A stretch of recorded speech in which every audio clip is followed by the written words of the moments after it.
So I think I spoke about this in my previous Five Nights at Freddy's video or two that I did make, but I was actually a massive Five Nights at Freddy's fan for a long time. Again, I think obviously, I definitely jumped on the first game when it came out, and I think I heard about it and I was like, shit, this sounds so good. Let me go play this game, and instead of touching myself to sleep, I will cry myself to sleep.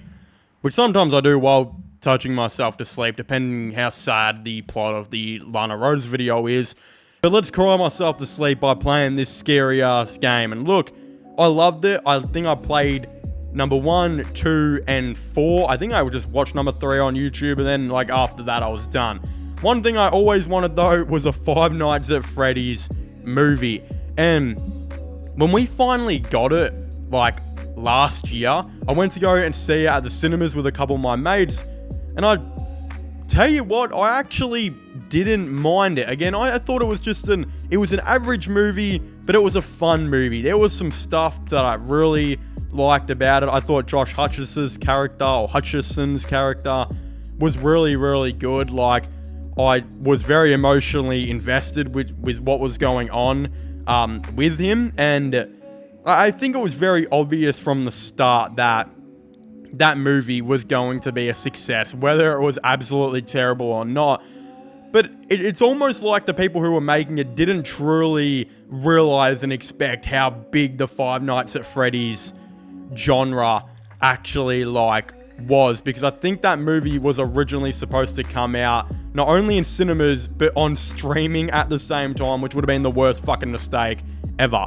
I don't actually know if they did do that, and if they did, I think it might have just been for Americans, because you could definitely not stream that, I don't think, in Australia. But obviously the movie was a massive success. They spent $20 million to make it, and it made $300 million. The advertising wasn't even that crazy on it, and I genuinely believe if they were to make a sequel, which they would if it was semi-successful, it could be absolutely massive, given a way bigger budget, way more advertising, all of that type of stuff, right? We heard the sequel was coming last year. It kind of got announced like that. And now we know that Five Nights at Freddy's 2 will officially release on December 5th in 2025. That was being confirmed by Universal. I also, if I remember right, the creator of the game, Scott Cawthon, I think did kind of confirm that the second one will mainly follow the story of the second game, which I'm very, very happy for, because I thought the first one didn't follow it enough. But also, in saying that though, the second one is a prequel to the first one, correct? If I remember right, it is a prequel to the first one. So, considering Josh Hutcherson is I think confirmed to return, how are they going to make it a prequel if he himself is, he knows what's going on now and all this type of stuff, right?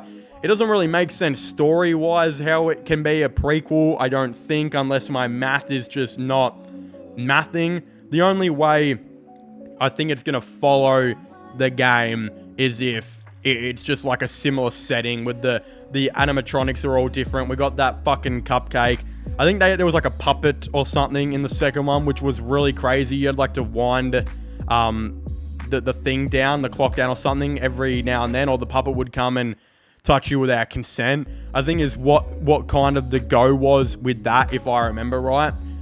Again, I'm not even gonna lie, I didn't even think the first one was that following the game. Again, don't get me wrong, the first one wasn't the most perfect movie, although I really, really liked, again, a lot of things.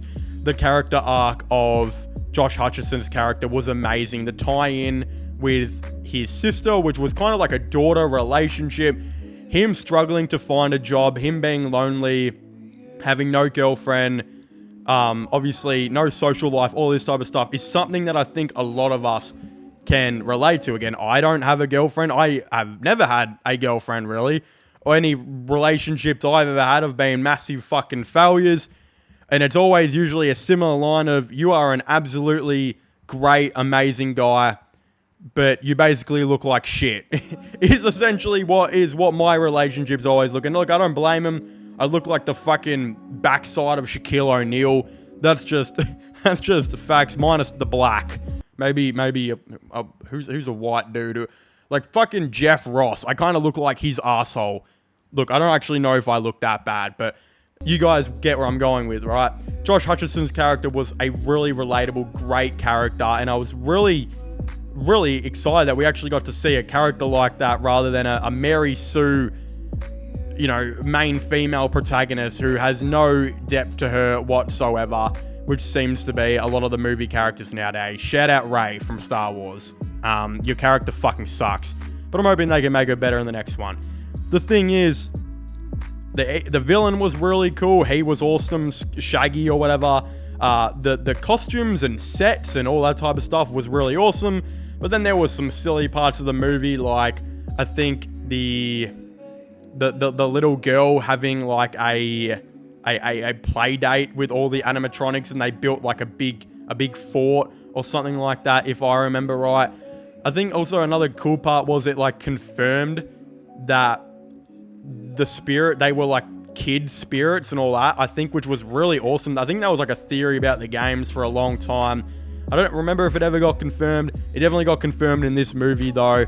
And I guess that's why maybe they were building like a play fort. But then at the same time, it kind of seemed a bit silly, a bit out of place, if I remember right. Like certain scenes like that were just a bit, I'm not exactly too sure.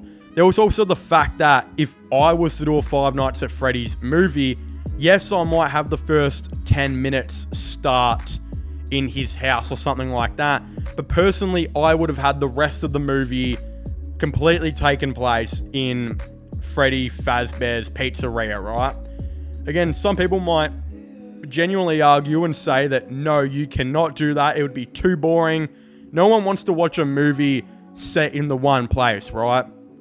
The thing is, movies have done this before. We got to remember Rear Window, which I don't particularly think is that amazing, like a lot of people do, but Rear Window specifically took place in like one room the whole movie and is listed as like one of the greatest movies of all time. Disturbia, the like remake of Rear Window, which I adore, very similar. Most of that movie was set in his fucking bedroom, right? Or his house. The Guilty, the new Jake Gyllenhaal movie, was literally set in one room for 99.5% of the whole movie, and it is a fantastic story that has tons of drama and, really thriller moments, I think, in it, which was terrific movie. With Five Nights at Freddy's 2, I don't think they're going to do this again. It doesn't seem like they are interested in it at all, which low-key I felt like was a missed opportunity. But now that we got Five Nights at Freddy's, which didn't take place in the one spot and really delved into a lot of different sets and had a lot of world building, it was very successful and a lot of people liked it. So we're going to get a lot more of that in this second one, I'm assuming. But yeah, I think even though the last one was average, it was okay. And I think it was a fun movie. Like, it's a fun movie that you and your friends can go out and go and watch. It's not some shit fest like The Acolyte or anything like that, where you're absolutely dreading the thought of a great franchise be destroyed in a new media. It wasn't. It was a fine, fun movie. But Five Nights at Freddy's 2 has to be better. The last movie, they didn't even really have much faith in it. You could tell it was a disaster in terms of they didn't advertise it enough. They gave it a $20 million budget and it was going to come out on streaming on the first day. They didn't have enough faith in it. I think give this second one like a $50 million budget, obviously a bit more professional, all this type of stuff, right? Advertise the shit out of it. It's going to be a good movie. Like, if they actually have faith and give pieces into this film and all this type of stuff. Again, the acting was amazing in the last one. It could certainly do better. There's certainly some really cool actors you could add to the Five Nights at Freddy's franchise. There's a lot that they can do with this second movie. I'm extremely excited and keen to see what they're going to go with. I completely have no idea, and that's what the fun part about it is, I suppose. I'd very much like to know all of your thoughts and opinions on this all down below though. Please make sure to leave a like and subscribe to the channel. Comment your thoughts and opinions. Are you guys excited for a Five Nights at Freddy's movie, or are you guys not? I'd very much like to know. Subscribe to my sports channel, my IRL/vlogging channels. Links for them down below. And I guess I'll see you guys next time. Goodbye.